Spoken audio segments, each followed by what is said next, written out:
Assalamualaikum warahmatullahi wabarakatuh. Saya Yahyan akan menjelaskan tentang media dan sumber pembelajaran pendidikan agama Islam. Yang pertama, pengertian alat pendidikan sama dengan media pendidikan. Sarana pendidikan termasuk alat, berarti barang sesuatu yang dipakai untuk mencapai suatu maksud. Sedangkan media berasal dari bahasa Latin dan bentuk jamak dari medium. Omar Hamalik 1989. Secara harfiah berarti perantara dan pengantar. Dalam hal media banyak terdapat batasan rumusan para ahli. Gagne mengatakan bahwa media adalah berbagai jenis komponen dalam lingkungan siswa yang merangsangnya untuk belajar. Briggs mendefinisikan sebagai bentuk alat fisik yang dapat menyajikan pesan yang dapat merangsang siswa untuk belajar. Yang kedua, jenis alat atau media pembelajaran.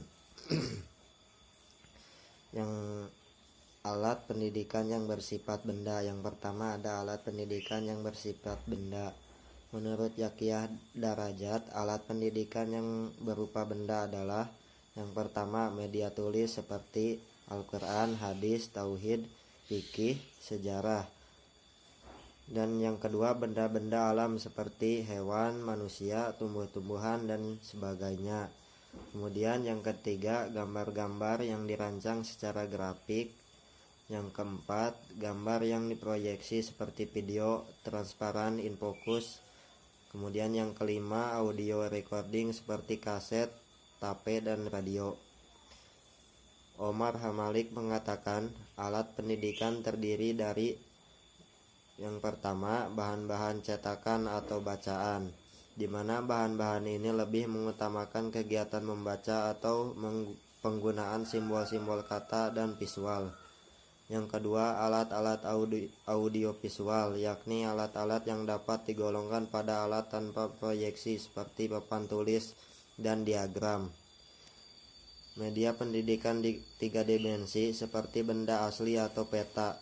Yang kemudian alat pendidikan yang menggunakan teknik seperti radio, tape, recorder, transparansi, infocus, interference. Kemudian yang ketiga, sumber-sumber masyarakat seperti objek-objek peninggalan sejarah. Yang terakhir, kumpulan benda-benda seperti dedaunan, benih, batu, dan sebagainya. Yang kedua, ada alat pendidikan yang bukan benda. Selain alat atau media berupa benda, terdapat pula alat atau media yang bukan benda. Di antara alat atau media pengajaran yang bukan benda itu adalah keteladanan, perintah dan larangan, ganjaran dan hukuman. Yang ketiga, pengaruh alat atau media dalam pendidikan Islam. Di dalam pendidikan Islam, alat atau media itu jelas diperlukan, sebab alat atau media pengajaran itu mempunyai peranan yang besar yang berpengaruh terhadap pencapaian tujuan pendidikan yang diinginkan.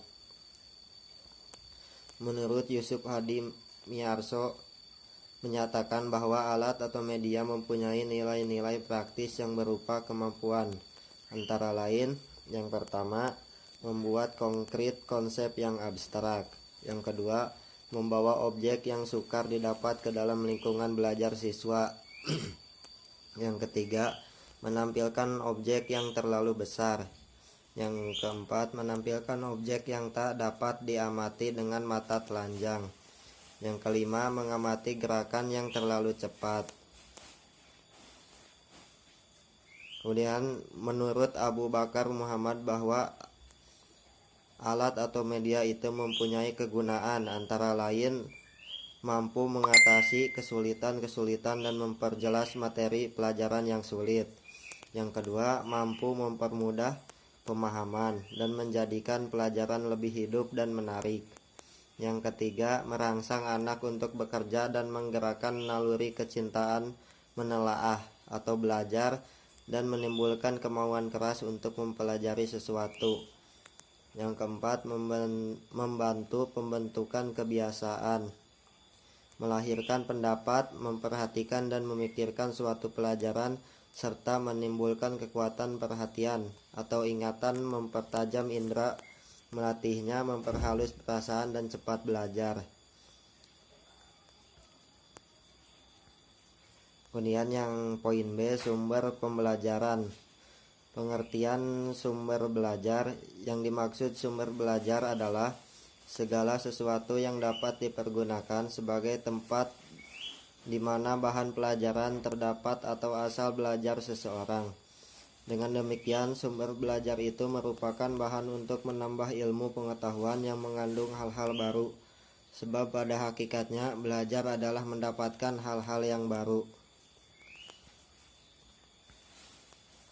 Kemudian macam-macam sumber belajar.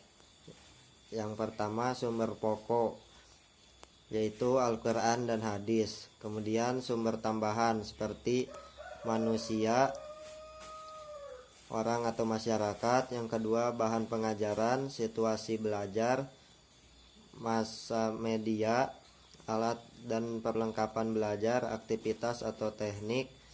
Yang terakhir, alam lingkungan. Fungsi dan pemanfaatan sumber belajar. Fungsi sumber belajar menurut Zainuddin HRI dan kawan-kawan, fungsi sumber belajar sebagai berikut. Yang pertama, meningkatkan produktivitas pendidikan dengan jalan pertama, mempercepat laju belajar dan membantu guru atau dosen untuk menggunakan waktu secara lebih baik. Yang kedua, mengurangi beban guru atau dosen dalam menyajikan informasi, sehingga dapat banyak membina dan mengembangkan gairah belajar peserta didik atau mahasiswa. Memberikan kemungkinan pendidikan yang sifatnya lebih individual dengan jalan mengurangi kontrol guru atau dosen yang kaku dan tradisional. Memberikan kesempatan bagi peserta didik mahasiswa untuk berkembang sesuai dengan kemampuannya. Yang ketiga, memberikan dasar yang lebih ilmiah terhadap pengajaran dengan jalan perencanaan program pendidikan yang lebih sistematis. Pengembangan bahan pengajaran yang dilandasi oleh penelitian. Yang keempat, lebih memantapkan pengajaran dengan jalan, meningkatkan kemampuan manusia dengan berbagai media komunikasi, penyajian informasi dan data secara lebih konkret. Yang kelima, memungkinkan belajar secara seketika karena dapat mengurangi jurang pemisah antara pelajaran yang bersifat verbal dan abstrak dengan realitas yang sifatnya konkret. Kemungkinan penyajian pendidikan yang lebih luas. Yang poin B-nya, pemanfaatan sumber belajar. Dalam pemanfaatan sumber belajar ada beberapa langkah yang perlu dilakukan. Yang pertama, identifikasi kebutuhan sumber daya. Yang kedua, mengidentifikasi potensi sumber belajar yang ada dan dimanfaatkan untuk pembelajaran. Yang ketiga, pengelompokan sumber belajar dalam kelompok. Yang keempat, mencari dan menganalisis relevansi antara kelompok sumber belajar dengan mata pelajaran yang diampu guru. Menentukan materi berkompetensi untuk pelajaran. Pemanfaatan sumber-sumber belajar dalam pembelajaran. Dalam pemanfaatan sumber belajar, guru mempunyai tanggung jawab membantu peserta didik belajar agar belajar lebih mudah, lebih lancar, dan lebih terarah. Oleh sebab itu, guru dituntut untuk memiliki kemampuan khusus yang berhubungan dengan pemanfaatan sumber belajar. Guru harus mampu menggunakan sumber belajar dalam kegiatan pembelajaran sehari-hari.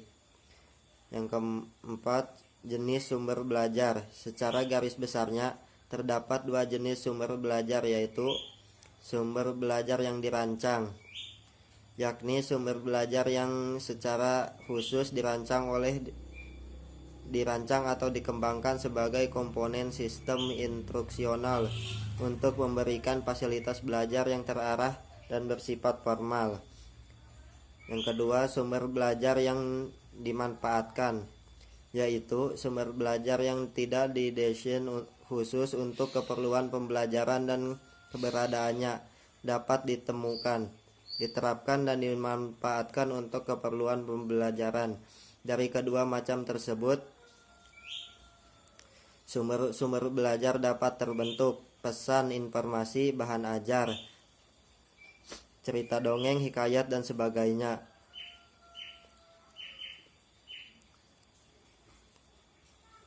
Mungkin cukup sekian penjelasan saya tentang materi media dan sumber pembelajaran pendidikan agama Islam. Wabillahi taufiq wal hidayah. Wassalamualaikum warahmatullahi wabarakatuh.